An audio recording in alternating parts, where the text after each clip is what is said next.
I'd like to talk a little bit about your book, if that's okay, the 3 Theories of Everything. You want to see it? I would love to see it if you have it. I just happen to have, I think and hope, in my briefcase, In your briefcase? Okay. a copy of it. And I love to show it because it was designed by a frankly great graphic artist and typographer. Okay. Who is a professor of graphic arts, typography, and calligraphy. And she made this great minimalistic design.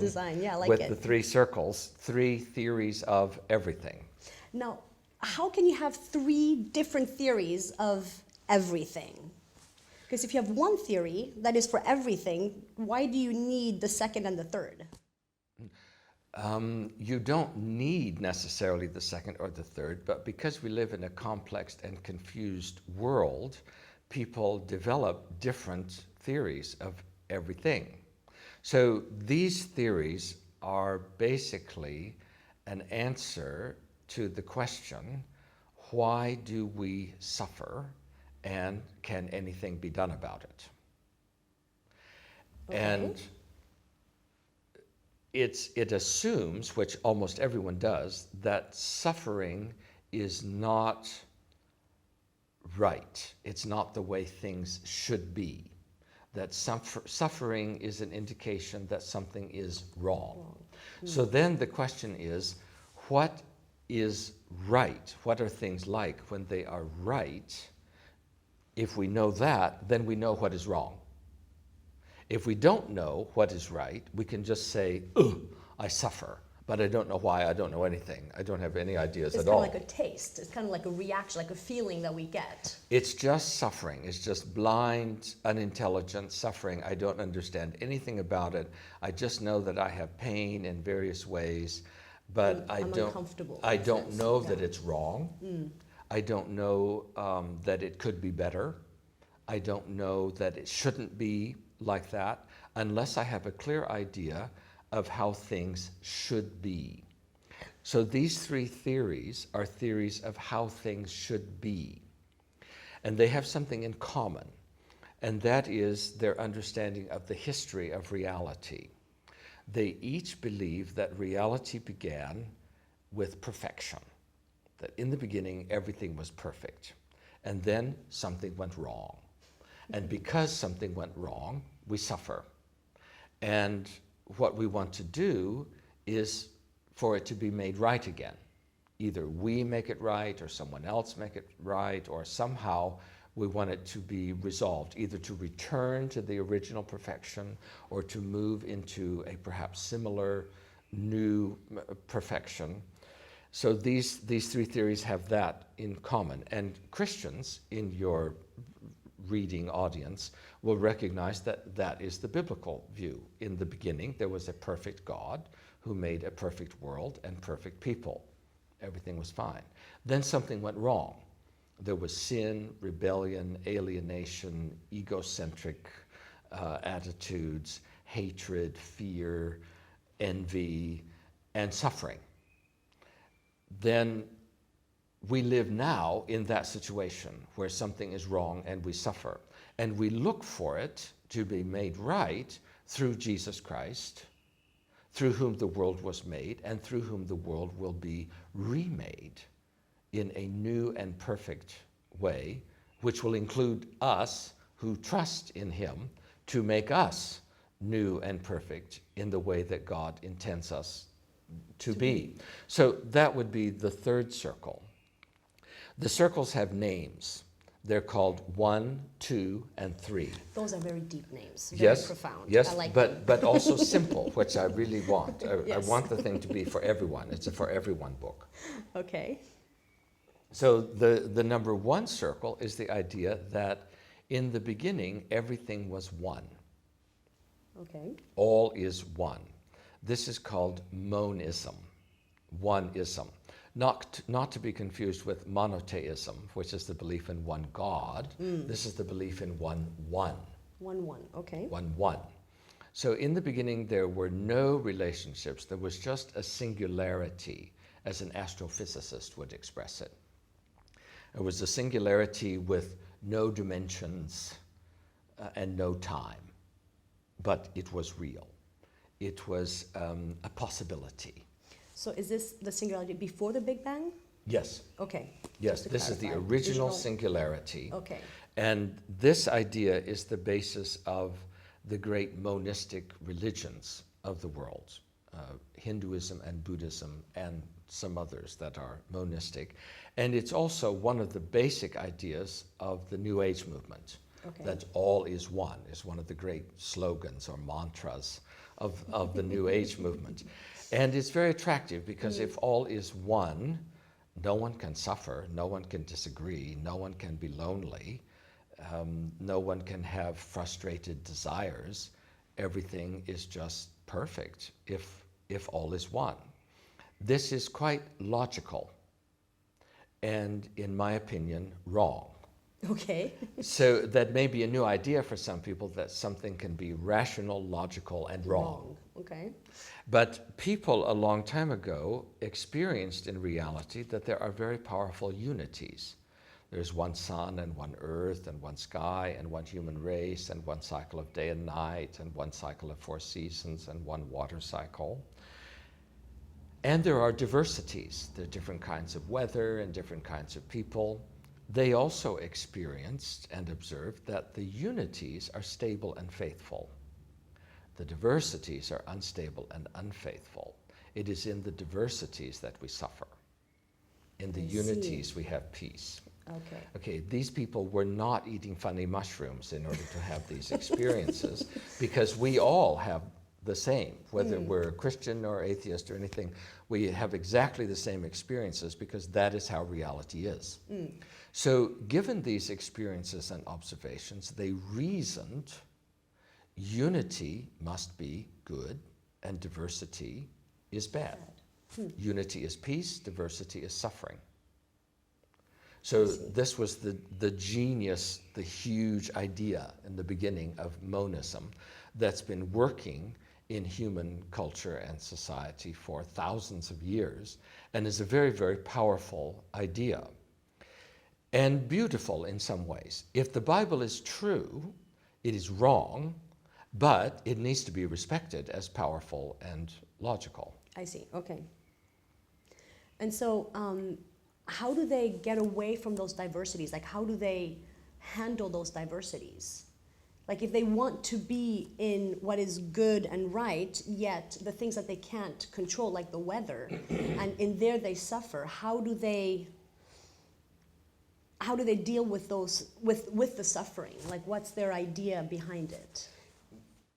The goal is to realize unity with the all, which works differently in Hinduism or Buddhism, but also similarly. So the idea is that reality is basically unified, and human beings have the illusion or the nightmare of diversity, of Maya, samsara. Right. And so the solution to a nightmare is what? To wake up. To wake up. So that's exactly the solution here, enlightenment or awakening. We are suffering in the illusionary nightmare of diversity, and the solution, the salvation, is to wake up into the true original reality of perfect unity. So this is an illusion, in other words. Like, this world is an illusion. That's right. That's right. Okay. All of the diversity that we experience is an illusion because the original perfection is perfectly unified. Okay. See, that is the big theory. That is a theory of everything. I see. But it's different from the other theories of everything. Okay, and so what's the second circle about? Okay, the second circle is about dualism. Okay. And if you draw a curvy line, you get the yin and yang in the second circle. And this circle began probably in China, where people observed and experienced that in reality there are opposites, that reality is made up of opposites everywhere. There's contrasts. Hot and cold, light and dark, sweet and bitter, soft and hard, wet and dry, male and female, up and down, in and out. It's just endless.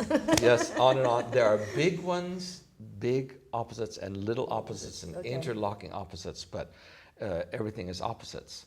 And when the opposites are in a balanced or harmonic relationship with each other, life is good. So if they're not in a balanced or harmonic relationship, we suffer. So if the weather is too wet, we suffer. If the weather is too dry, we suffer. But if there's a harmony, life is good. These people were also not eating funny mushrooms. We also experience, these are human beings on the planet, and they're experiencing life as we experience life. They come to different conclusions about it. Yes. Strongly different conclusions, a completely different theory of everything. So these people concluded that the original perfection is the perfect balance of equal opposites. And we suffer because imbalance, disharmony has come into the world. So salvation is to restore the balance. And there are various therapeutic methodologies that have been developed to restore the balance, like feng shui, macrobiotic diet, expanding the dualism to 4 elements of earth, air, fire, water, to 6 in the hexagram, to describe and contemplate and practice harmony with the various elements of reality, physically, dietarily, societally, architecturally, agriculturally, in all these kinds of ways, to bring harmony into reality. And that is, in a way, the basis of Taoism and Confucianism. And so do they see a spiritual world as opposite to a physical world? Or is the physical all there is within that context? They are supernaturalist, as are the first circle. They believe in a supernatural world. So in the first circle and in the second circle, people tend to believe in God or gods, but they're not absolute. Right, so they're finite beings. They are supernatural, but they're not absolute. And the goal, particularly, of the first circle is not worship, it is identity. So I was a Zen Buddhist monk. And I know a little bit about Zen Buddhism. I don't know so much about Hinduism or other forms of Buddhism, but there are big overlaps in all of them. And in Zen, we would say, if you see the Buddha, kill him. Which means if you think absolute reality is outside of yourself and you must relate to the absolute reality, you must eliminate that idea because it's already diversity. It's the cause of suffering. I see. If you see the Buddha, you will desire to please the Buddha or be accepted by the Buddha, and that desire will cause suffering. Frustration, anxiety, jealousy, all kinds of suffering come from desire. The cause of suffering is desire. So the way to stop desiring is not to see the Buddha, but to be Buddha. But you must not become the Buddha because you always are Buddha. You must only awaken and realize Buddha nature. So we're all Buddha, we just haven't realized it yet. That's right. That's right, because the original perfection is unity. So if that is true, I am you. But I'm not aware of that. And because I'm not aware of that, I suffer. And the solution to suffering is for me to realize that I am you. So Buddha is nothing. And nothing is very important in Buddhism, especially in Zen Buddhism. I'd like to talk for a minute about nothing. Please tell me about nothing. Thank you. It's not an ordinary nothing. It's a very special kind of nothing. It is a pregnant nothing. It is a nothing of possibility. But I can illustrate. Please. We can say it is possible that it will rain tonight. That possibility is real, and it is nothing. Because it hasn't rained yet. That's right. Okay. It is nothing, but it is real. Everything that is possible. There is nothing that is not possible. Okay. Is God possible? Of course. Is the devil possible? Are you possible? I know sometimes your parents tell you you're impossible, but it's not true. They've never said that to me. Okay, What? that's good. But some parents do say that. But it's not true. You are obviously possible, or you wouldn't exist. Exactly. So Buddha is possibility. Mm-hmm. Buddha is like the seed of everything. Okay. The possibility of the pregnant nothing. So when we realize Buddha nature, we realize infinite possibility. And within the infinity of that possibility, there's no suffering. There's no desire. And that is salvation. So nothingness in a sense, when there's That's no right. desire. Or no mind. Isn't it a little bit fatalistic? Sad? Like, I mean, why would I want as a person to attain nothingness? Because as soon as I'm in nothing, I don't realize that I'm not suffering, or I don't realize that I am, like, in a sense, in my mind, I cease to exist. And if I cease to exist, then what is the purpose of nothingness? You actually, in the monistic doctrines, begin to exist as you actually are. As part of everything or as part of nothing? As everything. Okay. Not part of, as everything. As everything. It's like okay. A Hindu illustration would be a drop of water. The drop of water has many problems. It's lonely. It worries about evaporation. It just has all kinds of problems. Fall to the ground. And it suffers, yes. Okay. But the solution is if the drop of water goes back into the ocean and becomes one with the all, it's never lonely and it laughs at evaporation. But evaporation still happens, though. No, because the ocean is so vast, evaporation is not a factor. Okay. It's not something that you fear or worry about. You're one with the all. But then you've lost your identity, though, because you're no longer your drop of water. No, you have gained your identity because you are the true self. I see. Yeah. We probably don't want to have a debate No. about nothingness. You started the nothingness. Although I would be willing to do this, but... No, I'm just intrigued by this whole nothingness. Yeah, nothing is very interesting. Yeah, it is. Yeah. And so you were telling me then the second circle then does believe also in a spiritual world.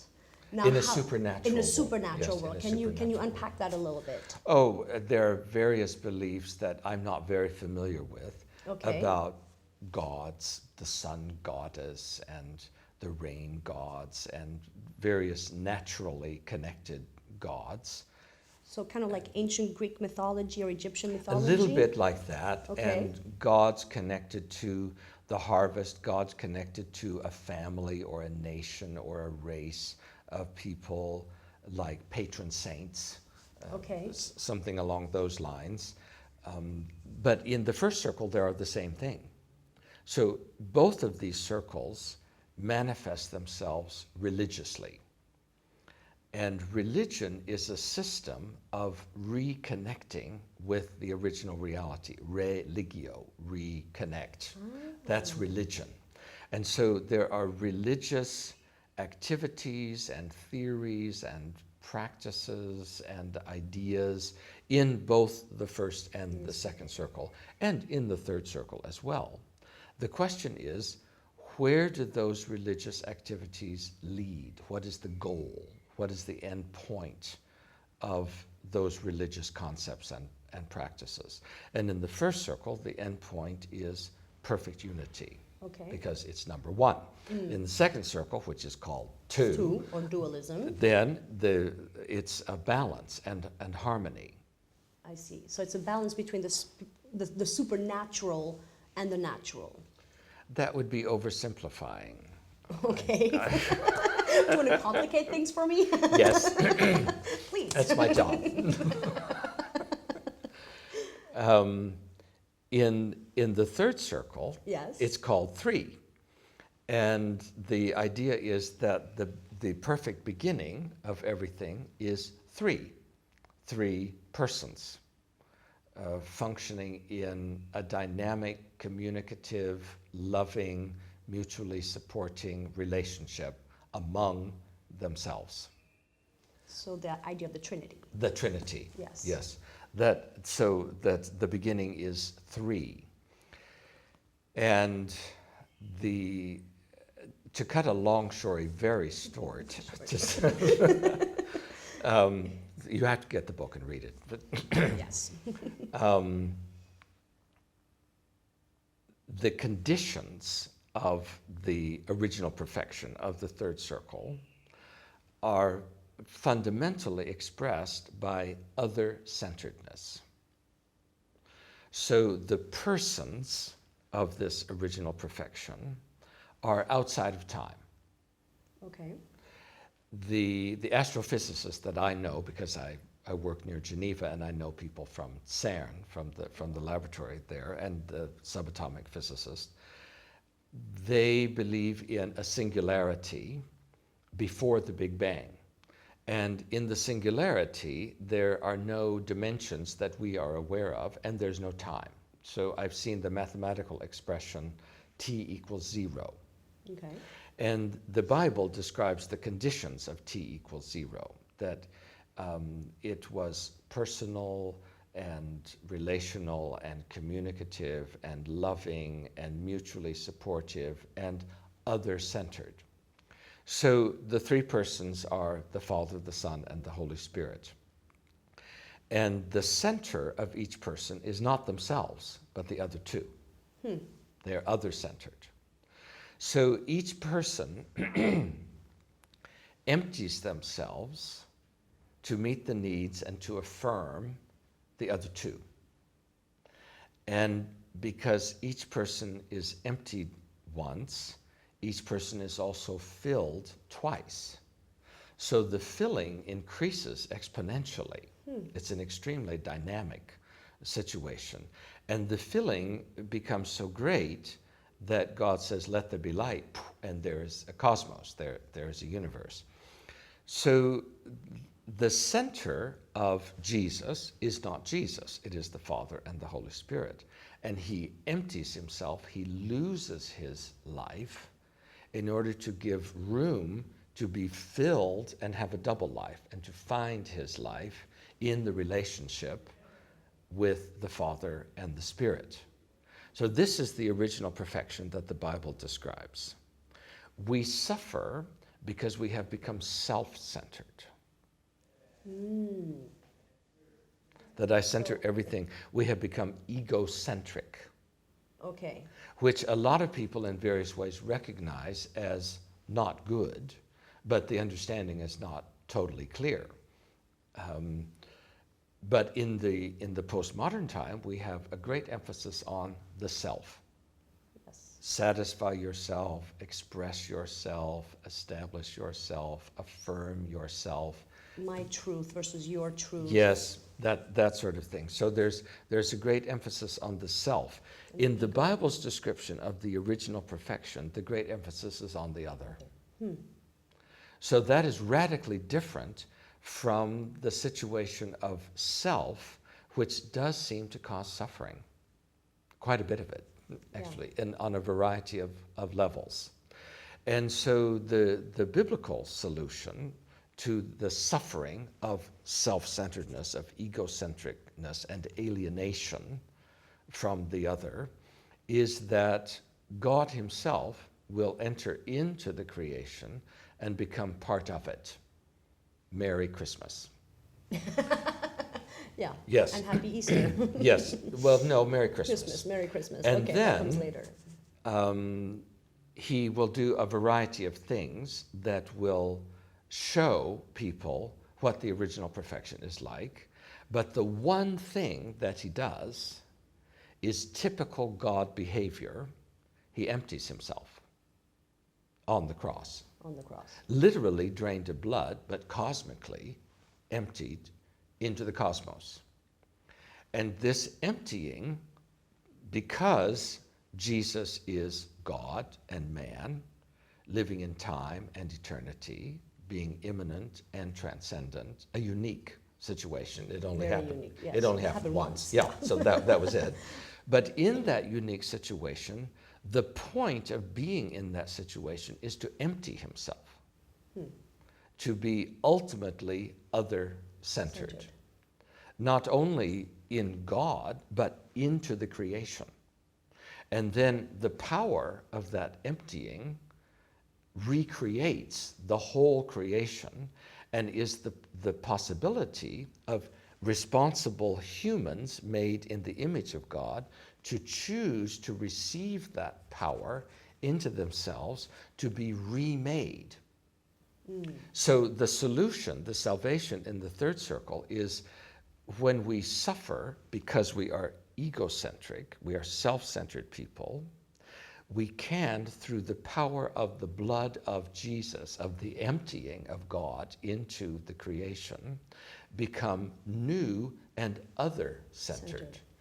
And the suffering ends, and the beauty begins. But it is a beauty of relationship, a beauty of other-centered, a beauty of rejoicing in the other, and being aware that the other is rejoicing in me, which is an extreme form of beauty and joy. This is what is offered in the third circle in the Bible. Yeah, well, I can't wait to read the book now.